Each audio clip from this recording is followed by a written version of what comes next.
صلی اللہ علیہ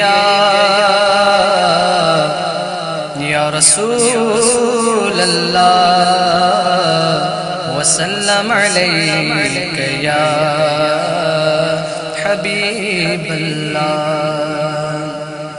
چندر چوائے سچو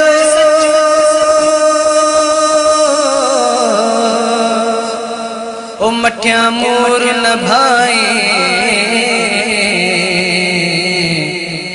کدیں ابھری تھوڑو سونا کدیں ابھری گجو، توڑے منہ میں برئی مچو تب مٹ نبھایا محمد جی او صلی اللہ علیہ یا رسول اللہ وسلم علیک یا حبیب اللہ۔ سج چندر کتی ان تارن میں، سج چندر کتی ان تارن میں مجھے نبی جو نور آہے، مجھے نبی جو نور آہے، ساری دنیا جن زارن میں، ساری دنیا جن زارن میں مجھے نبی جو نور آہے، مجھے نبی جو نور آہے۔ وڑن ٹڑن موٹن میں تھدڑی ہوا جے جھوٹن میں، وڑن ٹڑن موٹن میں تھدڑی ہوا جے جھوٹن میں، گلڑن گلزارن میں، گلڑن گلزارن میں مجھے نبی جو نور آہے، مجھے نبی جو نور آہے۔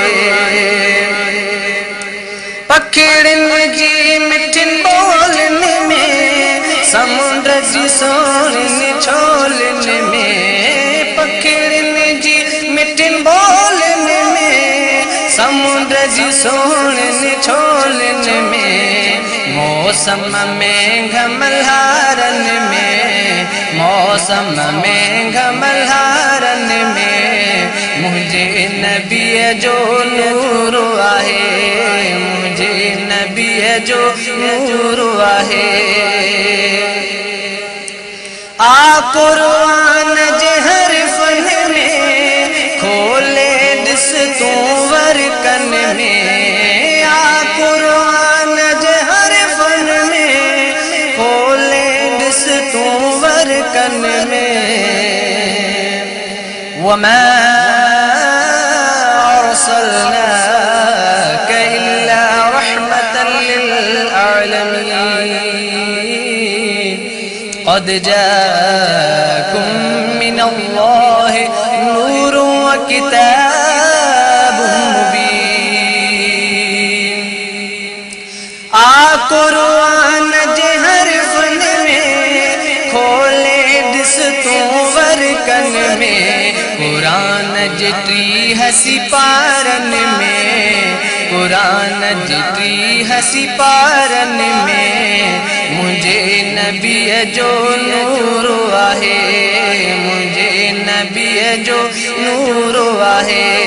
سج چندر کتی ان تارن میں، سج چندر کتی ان تارن میں مجھے نبی جو نور آہے، ساری دنیا جن زارن میں، ساری دنیا جن زارن میں مجھے نبی جو نور آہے۔